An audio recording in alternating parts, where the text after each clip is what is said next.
Hello प्यारे बच्चों, स्वागत है आप सभी का आपके अपने प्यारे से यूट्यूब चैनल ईश्वर स्टडी पर। सो माय डियर स्टूडेंट, उम्मीद है तैयारी तो आपकी बहुत ज़बरदस्त, मस्त, गजब, सॉलिड अच्छे से चल रही होगी, क्योंकि अब एग्ज़ाम बिल्कुल ही सटीक आपके पास हैं, आपको करीब छूने वाले हैं। तो चलिए बिना किसी देरी के करते हुए, जैसे कि आप थंबनेल में देख चुके हैं, आज हम किस टॉपिक पे और कितने नंबर के और कितने इस सवालों को करने वाले हैं। तो चलिए बिना देरी के करते हुए सीधे सीधे करते हैं, क्योंकि आप थंबनेल में देख चुके हैं, थंबनेल में देखे हैं तो आप यहाँ तक आए हैं।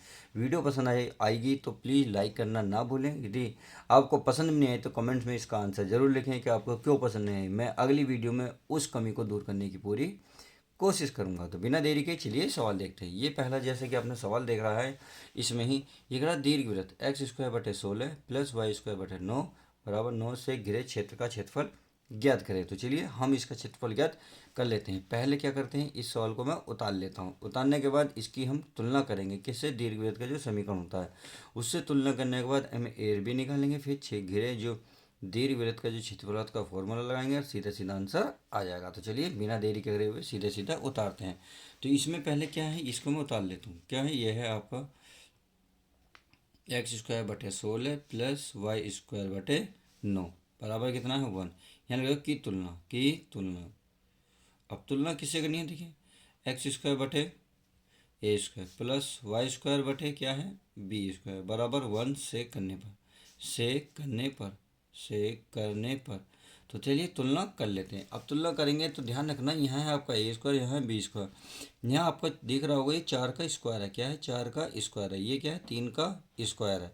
तो आप सीधा सीधा भी लिख सकते हैं, या आप चाहो तो एक लाइन बढ़ा सकते हो, डायरेक्ट लिख सकते हो। भाई ये लिख सकते हो एक्स स्क्वायर बटे ये 4 का स्क्वायर हो गया प्लस ये हो गया वाई स्क्वायर बटे 3 का स्क्वायर बराबर 1। तब लिख सकते हो ये वाले की तुलना इसे करने पर, या आप डायरेक्ट भी लिख सकते हो। इससे कोई दिक्कत नहीं होने वाली, क्योंकि आप ए की और बी की वैल्यू निकाल सकते हो। तो ए का मान निकालना चाहेंगे तो कितना निकलेगा, भाई ए स्क्वायर है, ए स्क्वायर यहाँ क्या है 4 स्क्वायर, तो इसका मतलब तुलना करने पर कितना, ए का मान कितना आएगा 4। अर्थात बी की मान करो वाई, देखिए वाई के नीचे है बी, यहाँ वाई के नीचे है 3, तो यहाँ है वर्ग, ये भी वर्ग, तो बी का मान कितना आएगा 3। तो एर भी निकल गया। अब हमसे क्या पूछा ना, दीर्घवृत्त का क्षेत्रफल। तो चलिए मैं लिख देता हूँ यहाँ दीर्घ क्या ये दीर्घवृत्त का क्षेत्र का दीर्घवृत्त के क्षेत्र का क्षेत्रफल। तो क्या फॉर्मूला होता है, फॉर्मूला आपको पता होना चाहिए, पाई ए और बी, वर्ग इकाई, क्या वर्ग इकाई। तो चलिए इसमें वैल्यू रख दो। भाई पाई ए का मान कितना है 4 और गुणा बी का मान 3, तो इनके आपस में गुणा करेंगे तो 3 चौक कितना हो गए 12, कितने हो गए 3 चौक 12 पाई, अरे हो गया वर्ग इकाई। बस इसका फाइनल आंसर ये ही आ जाएगा। इतना सा छोटा सा सवाल है। उम्मीद है आपको बहुत अच्छे समझ में आ गया होगा। अब देखते हैं, चलिए नेक्स्ट क्वेश्चन इसी से रिलेटेड, कि अगर ये वाली वैल्यू चेंज कर दे तो उसको किस तरीके से हल करेंगे। तो ये रहा आपके सामने सेकंड क्वेश्चन और फर्स्ट क्वेश्चन बिल्कुल लगभग सिमिलर हैं। देखिए यहाँ क्या दिया था, यहाँ दिया था 16 और यहाँ क्या दिया फिर बच्चों 4, यहाँ क्या दिया था 9, तो यहाँ भी क्या दिया। तो ध्यान रखना, जब भी इसके नीचे मिलेगा वो वर्ग ही मिलेगा। क्या मिलेगा, वर्ग मिलेगा। अगर नहीं मिलेगा तो आप अंडर रूट चढ़ा लेना, इससे क्या होगा, सवाल आसान हो जाएगा। तो चलिए इसकी भी क्या कर लेते हैं, इसकी तुलना कर लेते हैं। कि लिख देंगे इसकी तुलना, लिखेंगे आप इसकी तुलना, तुलना किससे करोगे, एक्स स्क्वायर बटे a square plus y square upon b square बराबर 1 से करने पर। तो चलिए इससे तुलना इसकी कर लेते हैं। अब जब कहते हैं ना, भाग्य के भरोसे रहोगे तो उम्र निकल जाएगी, भाग्य के भरोसे रहोगे तो उम्र निकल जाएगी। अभी कर ले मेहनत प्यारे बच्चे, ज़िंदगी संवर जाएगी। तो हमें मेहनत करनी है, अभी करनी है, क्योंकि टाइम इतना नहीं है खेलने कूदने का बिल्कुल भी। तो देखिए अगर मैं डायरेक्ट अब इसकी तुलना करना चाहूँ, क्योंकि आप ऐसे भी कर सकते थे, मैंने बताया ना आप कैसे भी कर सकते हो, ऐसे भी कर सकते हो, या ऐसे लिख के ऐसे भी। अब देखिए अगर मैं ऐसे करना चाहूँगा तो किस तरीके से होगा। भाई यहाँ आपका है ए स्क्वायर, क्या है ए स्क्वायर, यहाँ कितना है 4। अब आपको पता है ए का वर्ग है, तो इधर क्या बचेगा अंडर रूट, कितना बच जाएगा, कितना बचेगा प्यारे बच्चों 2। बात समझ में आ गई। ऐसी बी स्क्वायर बराबर कितना है 9, अगर बी का अंडर रूट निकालेंगे 9 तो कितना आएगा 3। तो इस तरीके से आप कह सकते हैं ए का मान कितना निकला 2 और बी का मान कितना निकला प्यारे बच्चों 3। अब इसने भी वही बोझा दीर्घवृत्त का क्षेत्रफल, दीर्घवृत्त से घिरे क्षेत्र का क्षेत्रफल। तो बिल्कुल सेम वही लिखेंगे, दीर्घवृत्त के क्षेत्र का क्षेत्रफल। चलिए क्षेत्रफल लिख लेते हैं। क्या फॉर्मूला, पाई ए बी वर्ग इकाई। क्या वर्ग इकाई। तो चलिए वर्ग इकाई लिख लेते हैं। पाई गुणा ए का मान कितना है 2, बी का मान कितना है 3, ये क्या है वर्ग इकाई चल ही रहा है। चलिए वर्ग इकाई मैं लिख लेता हूँ। अब करना क्या 2 3 कितने हो जाएंगे 6 पाई, ये हो जाएगा वर्ग इकाई। क्या हो जाएगा वर्ग इकाई, और यही फाइनल आपका आंसर आ जाएगा। तो मैंने इन दो एक ही सवाल को दो तरीके से करने का तरीका बता दिया। आप देखते हैं नेक्स्ट क्वेश्चन। तो चलिए प्यारे बच्चों, क्वेश्चन आपके सामने ये रहा प्रस्तुत। अब इसको करने की कोशिश करते हैं कि क्वेश्चन बहुत ही बहुत ही आसान है। क्या है, क्वेश्चन को बड़े ध्यान से पढ़ेंगे, पहले ध्यान से पढ़ेंगे फिर इसको समझने की कोशिश करेंगे, तब मैं इसको हल करना शुरू करूँगा। तो पहले आप क्वेश्चन पढ़ें और ध्यान से समझें। ये अगर आप प्रथम चतुर्थांश में वृत्त है x² + y² बराबर 4 एवं रेखाओं x बराबर 0 तथा y बराबर 2 से घिरे क्षेत्र का क्षेत्रफल ज्ञात कीजिए। यानी कि प्रथम चतुर्थांश है उसका वृत्त दे रखा है और रेखा दे रखी है x बराबर 0 x बराबर 2 से घिरे क्षेत्र का क्षेत्रफल गेट। तो देखिए पहले पहले बच्चों इसमें जो है ना इसकी वैल्यू बाहर निकाल लेते हैं, यानी कि जो दिया है पहले उसको बाहर निकाल लो। ये है आपका x² + y² बराबर 4 है, सही है। अब प्यारे बच्चों क्या करना है, x² को उधर लेकर जाओ तो ये बचेगा y² बराबर 4 - x²। अब इस पर वर्ग है, वर्ग को जैसे ही मैं उधर पहुँच जाऊँगा तो क्या बनेगा अंडर रूट बनेगा, तो यानी कि इस तरीके से ये हो जाएगा 4 - x², सही है। अब प्रथम चतुर्थांश का क्षेत्रफल ज्ञात करना। तो चलिए बहुत अच्छी बात है, आसान क्वेश्चन है। तो क्षेत्रफल निकाल लेते हैं प्रथम चतुर्थांश का। क्षेत्रफल को दिखाते हैं ए से, सही है। अब ए बराबर, चलिए मैं यहाँ को लिख लेता हूँ क्योंकि वहाँ हो सकता है जगह स्पेस हमें कम पड़ जाए। तो क्षेत्रफल ए बराबर क्या होता है, लिमिट क्या दे रखी है हमारी 0 से लेकर 2 तक, यानी कि 0 से लेकर 2, और ये होता है y × dx, सही है। अब लिमिट तो दे रखी है 0 से लेकर 2, y की वैल्यू कितनी दे रखी है, ये दे रखी है 4 - x², और इंटू क्या है dx, सही है प्यारे बच्चों। अब 4 को क्या कर सकते हो, 4 को आप लिख सकते हो, 4 को क्या लिख सकते हो बताओ, 4 को लिख सकते हो 2 का स्क्वायर - x² इंटू dx, इस तरीके से मैं लिख सकता हूँ। अब ये किस चीज़ का फॉर्मूला बनना, अब ये सीधे सीधे एक फॉर्मूला बन गया। अगर इसका समाकलन करेंगे तो एक फॉर्मूला है, क्या है भाई 1/2 आ गया है आपका x अंडर रूट में 2 का स्क्वायर - x², सही है प्यारा बच्चे। और ये हो जाएगा सॉरी 2 का स्क्वायर, यानी कि यहाँ आएगा आपका 2 का स्क्वायर इंटू साइन इनवर्स, और ये हो जाएगा x/2, सही है। और ये पूरे का कोष्टक, और ये बनेगा आपका लिमिट लिख लो 0 से लेके 2 और प्लस का क्या c।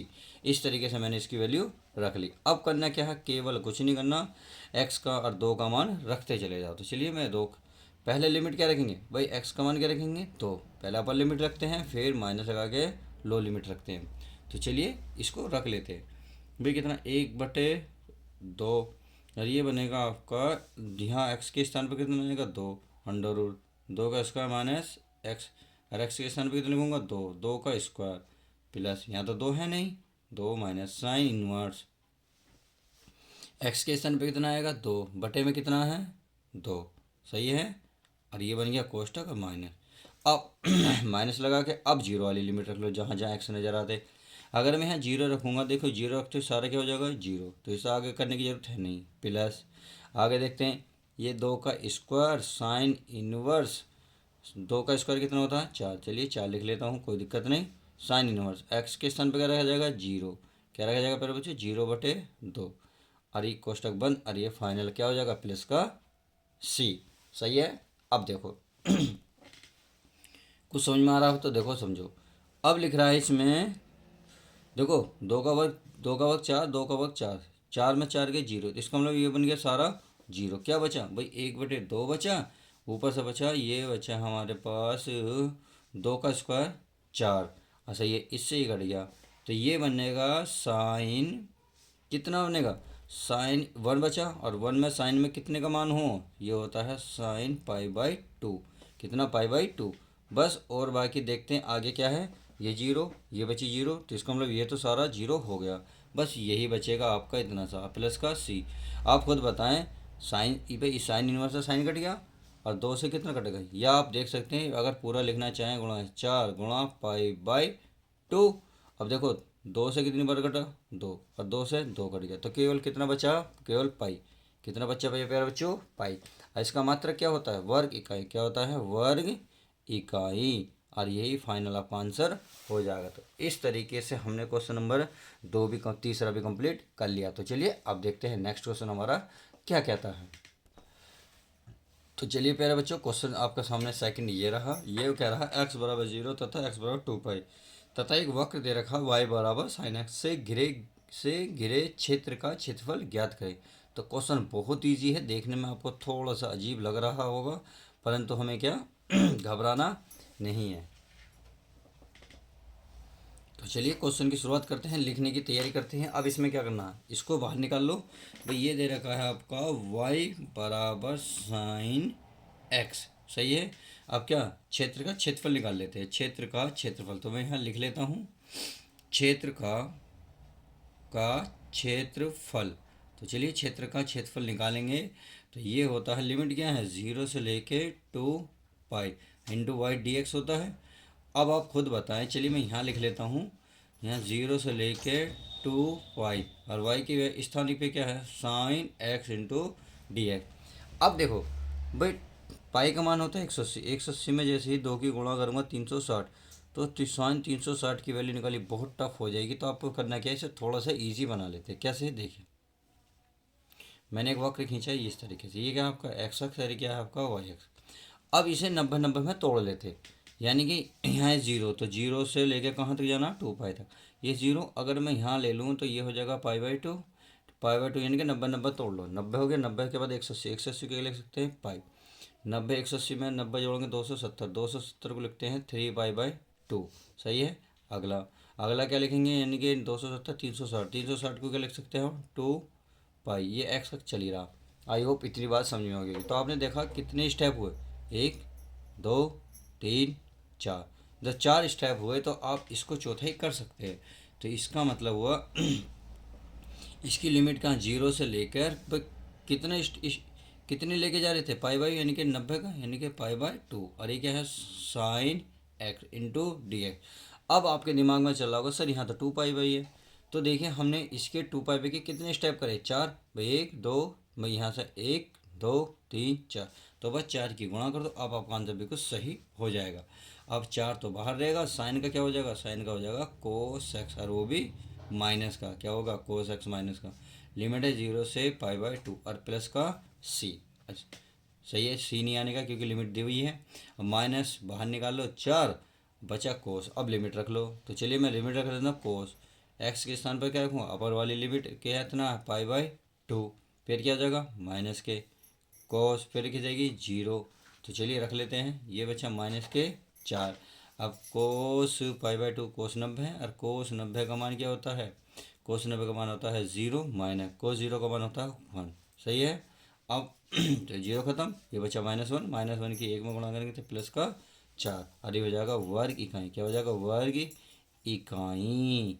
और यही फाइनल आपका अच्छी तरीके से आंसर आ जाएगा। तो इस तरीके से हमने इस वीडियो में मोस्ट इंपॉर्टेंट अवकलन समीकरण के वो सवाल करे जो सबसे ज़्यादा एग्जाम में प्रॉब्लम कर रहे थे बच्चों को, क्योंकि व्हाट्सएप पर भी और वैसे भी कई बार मैसेज आ रही है सर अवकलन समीकरण से संबंधित 2-4 क्वेश्चन करा दीजिएगा, हमें प्रॉब्लम हो रही है। तो मैंने करा दिए हैं, अब आराम से देख सकते हैं। तो चलिए मिलते हैं किसी और यूनिक वीडियो के साथ, जब तक के लिए तो good bye, take care, love you guys.